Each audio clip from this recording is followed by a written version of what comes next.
The Columbia Network takes pleasure in bringing you Suspense.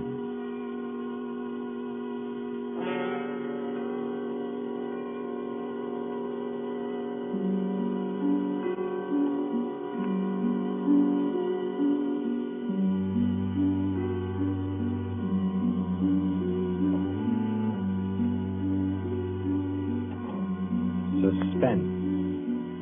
Columbia's parade of outstanding thrillers, produced by William Spear and scored by Bernard Herrmann. Notable melodramas from stage and screen, fiction and radio, presented each week to bring you to the edge of your chair, to keep you in suspense.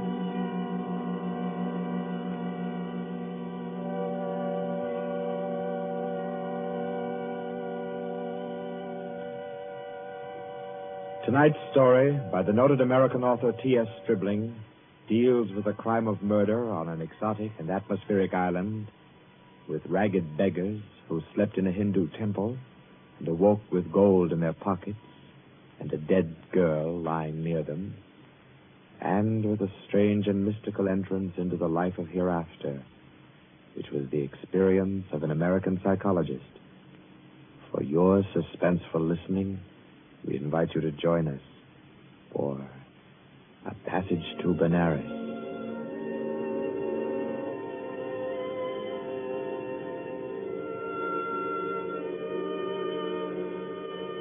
In Port Spain, in Trinidad, at 5:30 in the morning, Mr. Henry Poggioli, an American psychologist, stirred uneasily, became conscious of a splitting headache, opened his eyes in bewilderment, and then, with a shock, saw where he was. He got up, arranged his clothing. He tried with his neat psychological mind to recapture his dream, to bottle up again the little smoking wisps that still floated about within his aching head. By 7 o'clock, he'd found his way back to the house of Mr. Lowe, his host in Port of Spain. Lowe was already about his coffee, with an interested spoon poised above the morning paper. Ah, there you are. Good morning, Poggioli. I say, you are quiet. Didn't hear you get up at all. Did you have some breakfast? Oh, thanks. I've been out for a breath of air. What's the news today? Well, the new governor will arrive in Trinidad on the 12th, and, hello. Another native killed his wife. Tell me, Poggioli, as a psychologist, why do coolies kill their wives? Oh, for various reasons, I imagine. Let's hear some of the facts. Oh, I say, this is a coincidence. Really putting on a show for you, Poggioli, on your first visit to Trinidad. How so? Well, you remember that wedding procession you and I watched last evening down at the Hindu temple? The temple? Oh, of course. The cream-colored little bride with the breastplates and the linked gold coins and the anklets and all the finery. Mm-hmm. And the bridegroom. What did you say his name was? Budman Lal? Yes. Well, do you know what's happened? Budman Lal is in jail this morning, and his cream-colored little bride is dead with her throat cut. No. Do they think he did it? No doubt of it. That's why he's in jail now. He always seemed like a sensible fellow, too. One of our best patrons. Which only proves my contention, Poggioli. A bridegroom of only 6 or 8 hours killing his wife without any reason at all. Oh, there's usually some reason for murder. Maybe. But I say, old boy, you're missing the point completely. How? Well, suppose you actually had gone and slept in the temple there last night. You wanted to, you know. Remember? And I said, no white man ever stays all night in a coolie temple. You remember? Yes, I remember. You said it simply isn't done. Well, if you had, Poggioli, I say, that would have been a pretty kettle, wouldn't it? Yes. Yes. Well, I'm afraid I'll be mixed up in this. Both Mr. Lal and his uncle Hira Das are clients of mine. Old Hira Das is upwards of $5 million in my bank. Hira Das? Didn't you tell me he built that temple where the murder took place? Yes. It's what the Hindus call a temple and rest house. Hira Das gives rice and tea to any traveler who comes in for the night. It's an Indian custom to help mendicant pilgrims. A rich Indian will build a temple and rest house just as you Americans erect libraries. Ah. What does it say there about the murder, though? Budman Lal, nephew of the famous Mr. Hira Das, was arrested early this morning at his home for the alleged murder of his wife, whom he married yesterday. The body was found at 6 o'clock this morning in the temple where the wedding ceremony took place. The temple attendants gave the alarm. The victim's head was severed completely from her body, and all her jewelry was gone.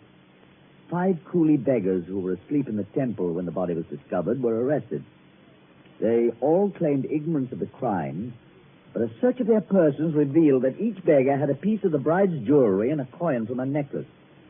Budman Lal and his wife were seen to enter the temple at about 11 last night for the Hindu rite of purification. Mr. Lal, who is a prominent curio dealer, declines to say anything further. Doesn't tell you very much, does it? No, not much. What do you make of those beggars? Oh, that's simple enough. Those devils laid in wait inside the temple until the husband went out and left his wife. Then they murdered her and divided the spoil. Ah, but she had enough bangles and geegaws to give a dozen to each man. Yes, you're quite right, Pajoli. That's a fact. Why should they continue sleeping in the temple after they'd killed her if they did murder her? Well, why shouldn't they? They knew they'd be suspected, and they couldn't get off the island without capture, so they thought might as well lie down again and go back to sleep. You may be right, Lo, but that doesn't look like the solution to me. Well, I'm satisfied that's how it occurred. You mean the beggars killed her? Mm-hmm. Well, I don't think so.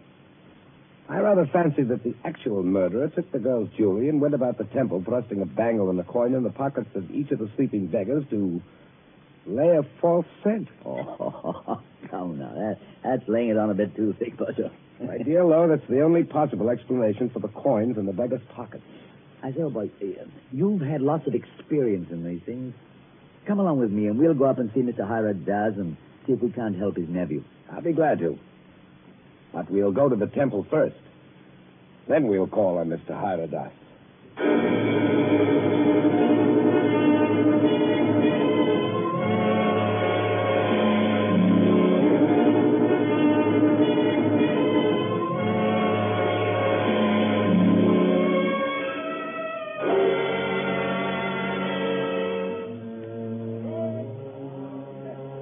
Well, here we are. In spite of the police guard at the door, the temple doesn't look sinister in the daylight. No, it just looks dirty.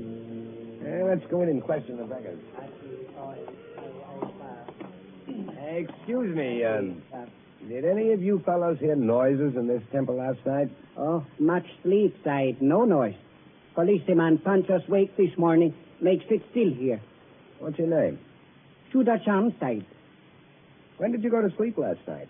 When I ate rice and tea, Side. Mm-hmm. Do you remember seeing Budman Lal and his wife enter this building last night? Yes, remember, Side.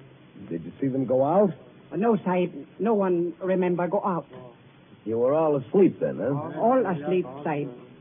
Did you have any dreams during your sleep? Hear any noises? I dream bad dreams, Side. Huh? When policeman punched me awake this morning, I think dream has come true. And me, Side. Me, too. Me.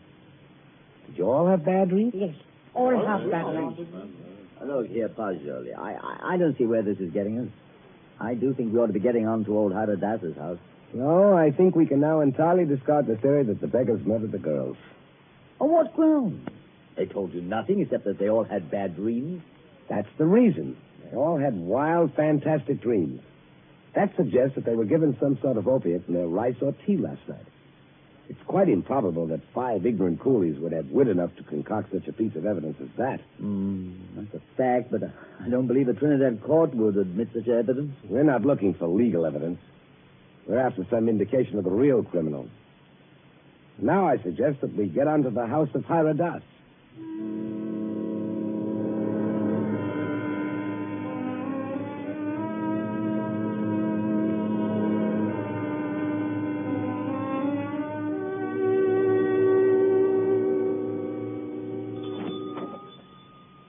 Please come in, gentlemen. I've been expecting you.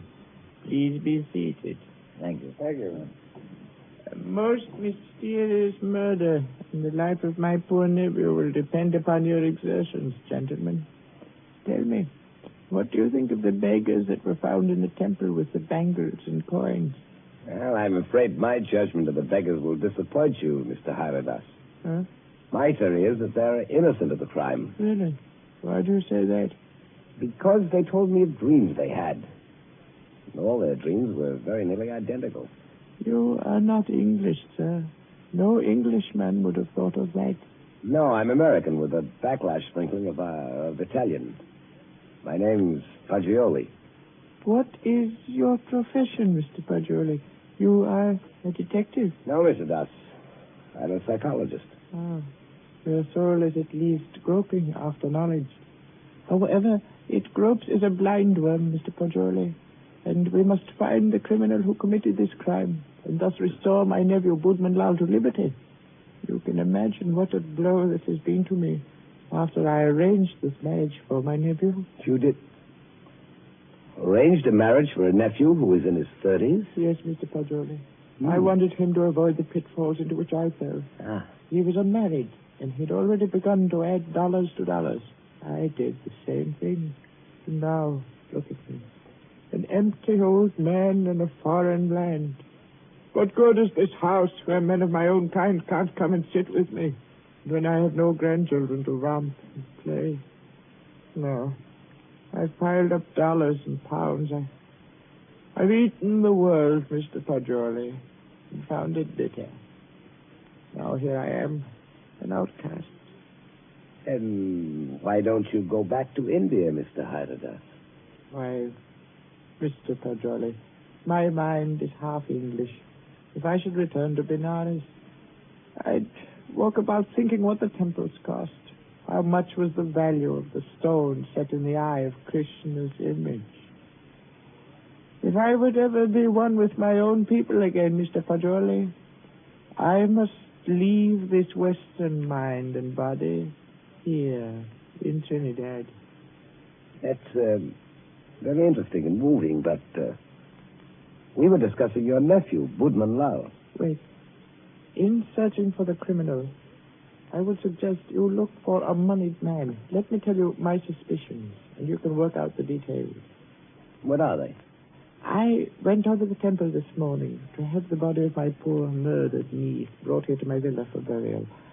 I talked to the 5 beggars, and they told me there was a 6th sleeper in the temple last night. Was there indeed? Yes, Mr. Lowe. A white man. A white man? Yes, Mr. Lowe. All 5 of the coolies and my man, Guka, told me it was true. But, Mr. Hyderdas, decapitation is not an American mode of murder. American? I was speaking generally. I mean a white man's method of murder. That is indicative in itself. I meant to call your attention to that point. It shows the white man was a highly educated man who had studied the mental habits of other people than his own. So he was enabled to give the crime an extraordinary resemblance to a Hindu crime. But what motive could a white man have? Possibly robbery, Mr. Paggioli.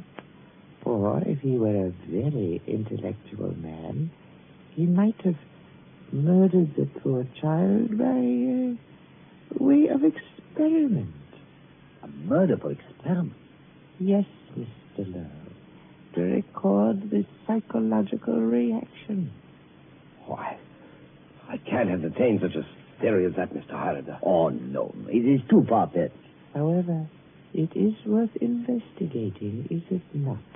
Yes, but I'll begin my investigations with the man Guka. By all means, Mr. Paggioli. And in your investigations, gentlemen, hire any assistance you may need. Draw on me for any amount. I want my nephew exonerated, and above all things, I want the real criminal apprehended and brought to the gallows.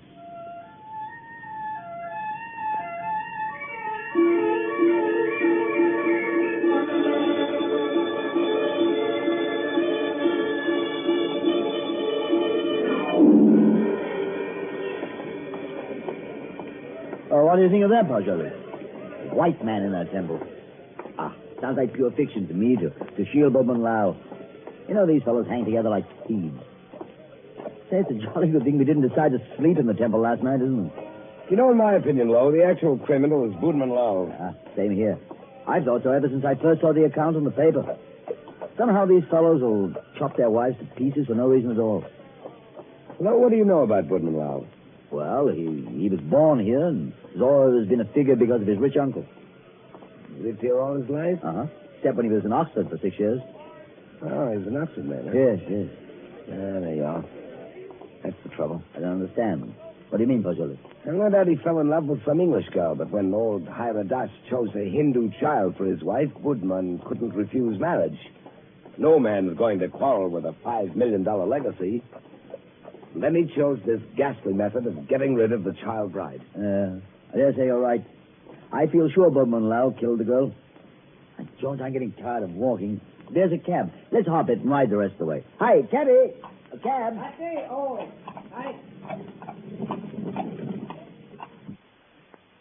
Well, aren't you coming? You know, I don't feel that I can conscientiously continue this investigation, trying to clear a person whom I have every reason to believe guilty. But, man, don't leave me like this. At least come as far as police headquarters with me and explain your theory about Gurkha, the temple keeper, and the right. Well, I thought I'd go back to your cottage and pack my things. Pack your things. Oh, your boat doesn't sail until Friday. Yes, I know, but there's a daily service to Curacao. It struck me to go there. Oh, no. Come, you can't run off like that just when I stirred up an interesting murder mystery for you to unravel.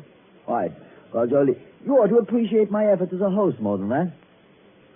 Well, all right, then. To the police station. Yes, Sahib. That's it. Hurry up.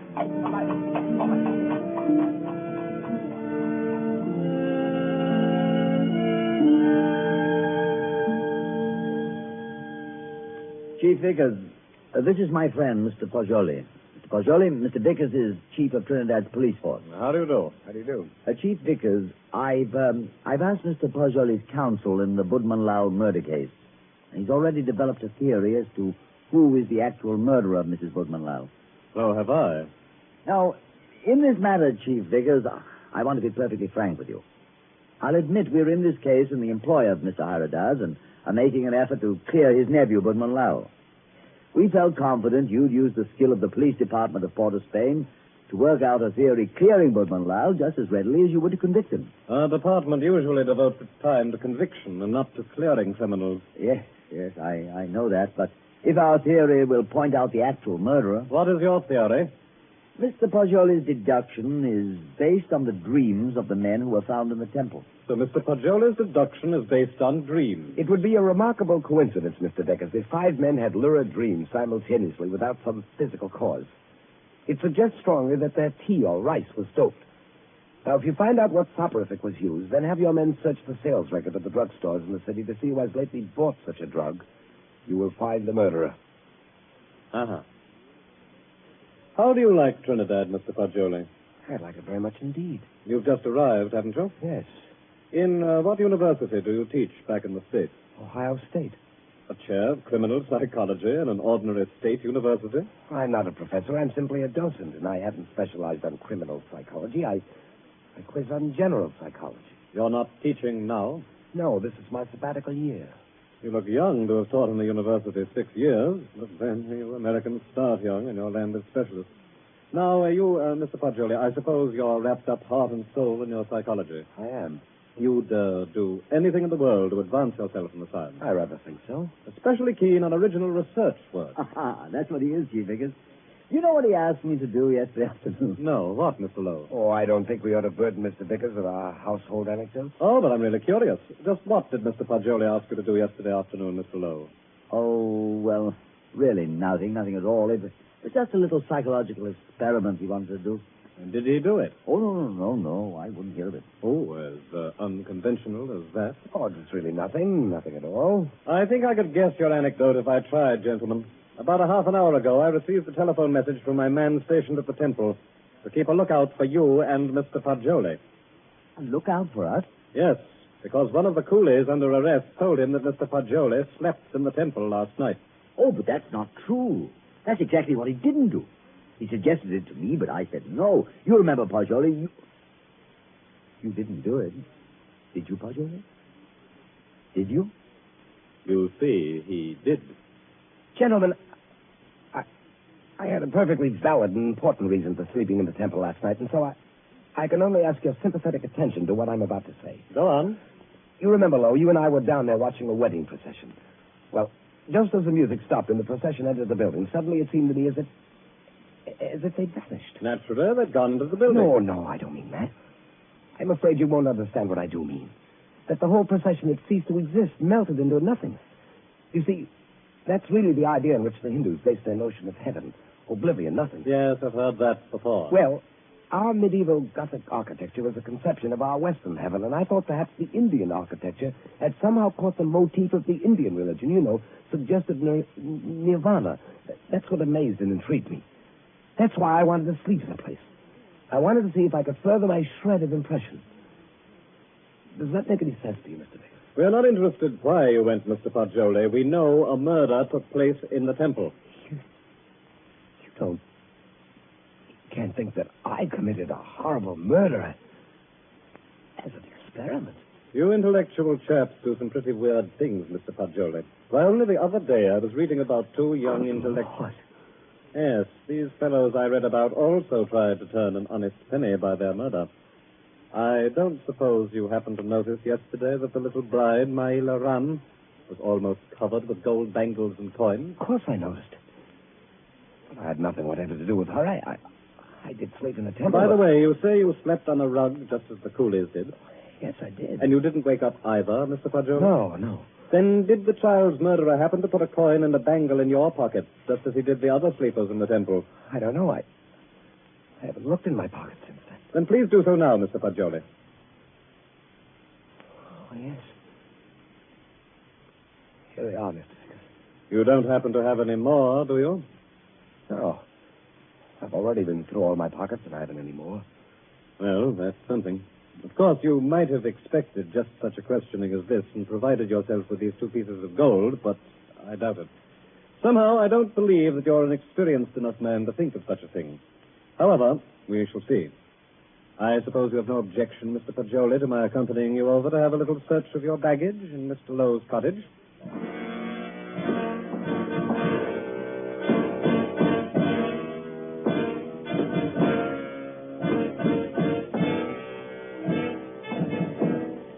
Now then, Mr. Poggioli, be so kind as to open your trunk.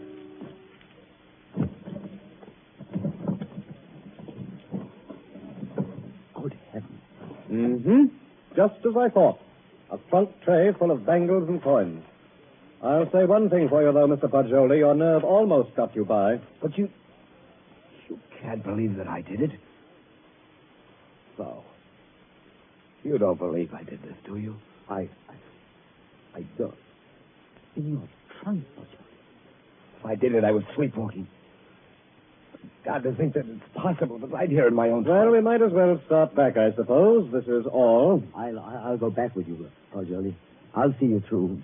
Somehow I can't. I won't believe you did it.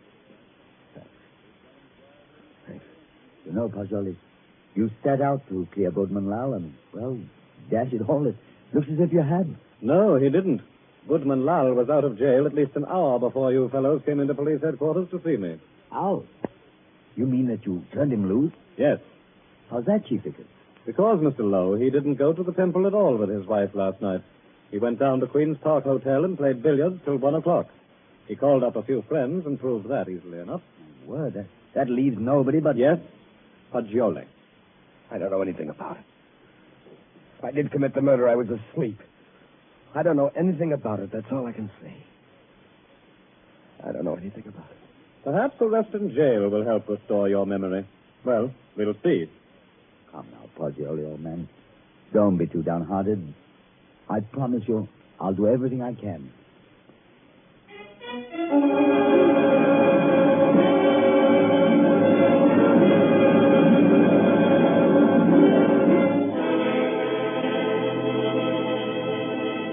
In the case against Henry Poggioli, having been duly tried by a jury of your peers who have been found guilty and by the powers invested in me, I herewith sentence you to be hanged by the neck until you are dead.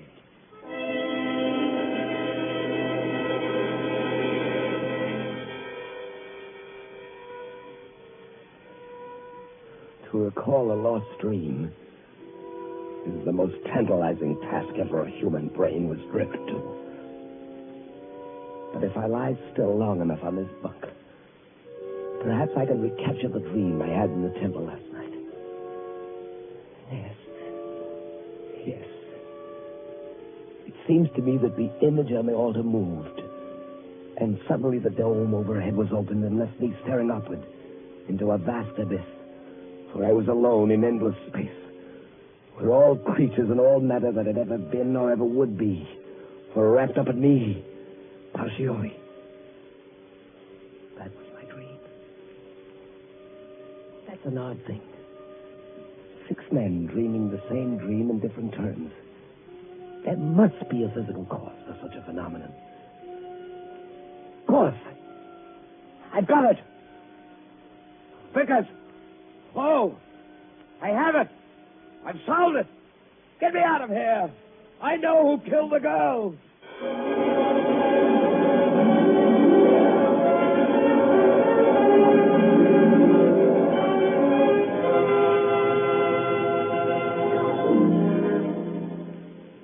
What is it, my friend? I know who murdered the bride. Old Ira Dodge did it. Now listen. Listen.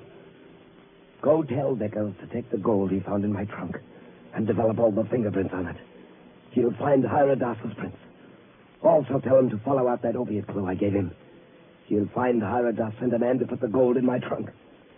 See if they don't find brass or steel filings in my room where the scoundrel sat and filed a new key. But they've already done that long ago. They have. But certainly. And old Hyrodas confessed everything. Though why a rich old man like him should have murdered a pretty child is more than I can see. But why did he pick on me as a scapegoat? Oh, he explained that to the police. He said he picked out a white man so the police would make a thorough investigation and be sure to catch him. Did? Aye. But what I can't see is why the old boy wanted to be caught and hanged. Well, why didn't he commit suicide? Why? I know why. Because according to his religion, in that case his soul would have returned in the form of some beast. He wanted to be slain because he expects to be reborn instantly in Benares, with little Maila Ran as his bride instead of his nephew's. He hopes to be a great man with wife and children. All the things he was not, here in Trinidad. Yes, you must be right. Why didn't you come and tell me about Hyrodas' confession the moment it occurred? What do you mean keeping me here when you know I'm an innocent man? Why didn't you tell me before this? Because I couldn't. Old Hyrodas didn't confess until a month and 10 days after you were hanged.